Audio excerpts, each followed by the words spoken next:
ઝારખંડના બરહેટમાં એનટીપીસી ફાટક પાસે બે માલગાડીઓ વચ્ચે થયેલી જોરદાર ટક્કરમાં બે લોકોના મોત થયા છે, જ્યારે અનેક લોકો ઘાયલ થયા છે। આ ઘટના સવારે બની હતી, જેમાં એન્જિન અને કોલસાની બોગીમાં આગ લાગવાના કારણે બે એન્જિન પાટા પરથી ઉતરી ગયા હતા। તો બીજી તરફ આ દુર્ઘટના બાદ રેલવે તેમજ પોલીસ તપાસ શરૂ કરી છે। જુઓ વધુ એક ટ્રેન અકસ્માત અંગે વિસ્તૃત અહેવાલ।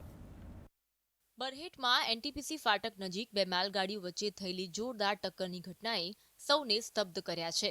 આ દુર્ઘટનામાં બે લોકોના મોત નીપજ્યા, જ્યારે 4 લોકો ગંભીર રીતે ઘાયલ થયા છે। આ ઉપરાંત એક મજૂર એન્જિનમાં ફસાયેલો હોવાની માહિતી પણ સામે આવી, જેને બચાવવાના પ્રયાસો ચાલુ છે। આ ઘટના સવારે 3:30 વાગ્યાની આસપાસ બની, જ્યારે પાટા પર ઉભેલી એક માલગાડીને બીજી બાજુથી આવતી માલગાડીએ જોરદાર ટક્કર મારી હતી। આ ટક્કર એટલી ભયાનક હતી કે એન્જિન અને કોલસાથી ભરેલી બોગીમાં આગ લાગી અને આગને કાબૂમાં લેવાની કામગીરી પૂરજોશમાં ચાલી રહી છે। પરંતુ આ ઘટનામાં બંને એન્જિન પાટા પરથી ઉતરી ગયા હતા અને એક એન્જિનને સંપૂર્ણ રીતે નુકસાન પહોંચ્યું હતું। एक मालगाड़ी आके एमटी गाड़ी आके खड़ा हो गया था।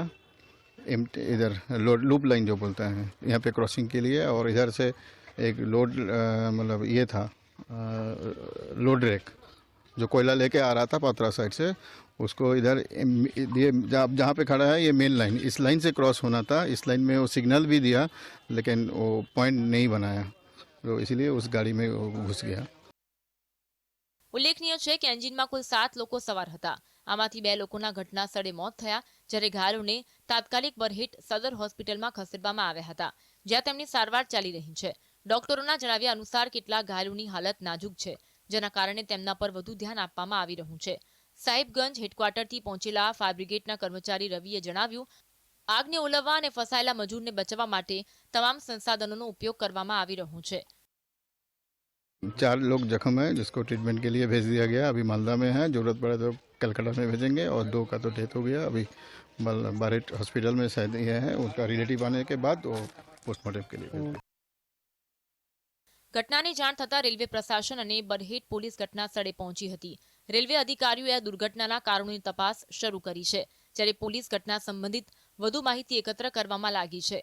નોંધપાત્ર રીતે આ પહેલા પણ એનટીપીસીમાં એસ રેલ ટ્રેક પર આવી ઘટનાઓ બની ચૂકી છે। તાજેતરમાં કેટલાક અપરાધી તત્વોએ બોમ્બ વિસ્ફોટ કરી રેલવે ટ્રેકને નુકસાન પહોંચાડ્યું હતું, જેના કારણે કોલસાથી ભરેલી એક ટ્રેન પાટા પરથી ઉતરી ગઈ હતી। આવી ઘટનાઓનું પુનરાવર્તન રેલવે સુરક્ષા અને સંચાલન પર ગંભીર સવાલ ઉભા કરે છે।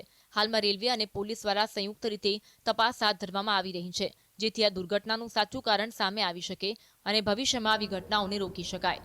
Bureau report, GSTV।